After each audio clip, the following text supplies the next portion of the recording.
What's different about a solutions-focused approach, very different to other approaches, is that it doesn't start with assessment and diagnosis of what's gone wrong. It starts off by knowing that things are going right. Supposing it's a child who's always fighting in the playground and it's got to a point where they could be excluded from school. What's different about this solution-focused approach, it starts with the child as a person. It works through hopefulness, really, about the optimistic child looking forward to what they're hoping for and talking about that. I'm thinking of a particular 10-year-old boy I work with, and he said he'd like to stay in school because he knew that he was getting close to being excluded. Okay, so supposing that happened, what might change a bit? What might you do a little bit different, or what could be different? And then you might be able to talk about that, or you might not talk about it at all. I might say, okay, so that's what you're hoping for. Okay, let's talk about something different. What are you good at?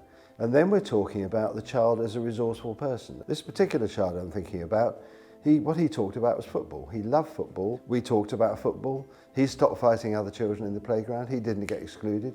There were issues that I knew about at home, some very serious trauma that happened at home. We didn't talk about that. We talked about what he was hoping for, what was changing.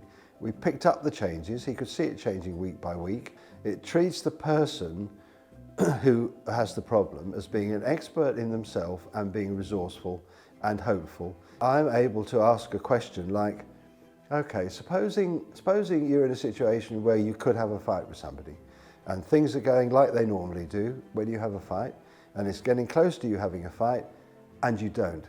So tell me about that time, which is what we call an exception.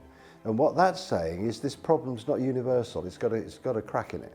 You've already got the solution, it's already working. It's an easier next step to say, okay, so what I'm going to ask you to do is to do more of what works. Do more of what's already working, notice what's going well, and I'll meet you again in a week and I'll ask you about it, okay? It's more impactful for a child to notice what's working and what's going well and what makes them happy than it is to keep on thinking about what's not working and makes them unhappy. That's what it is, that's what the work's about. And it's as simple as that.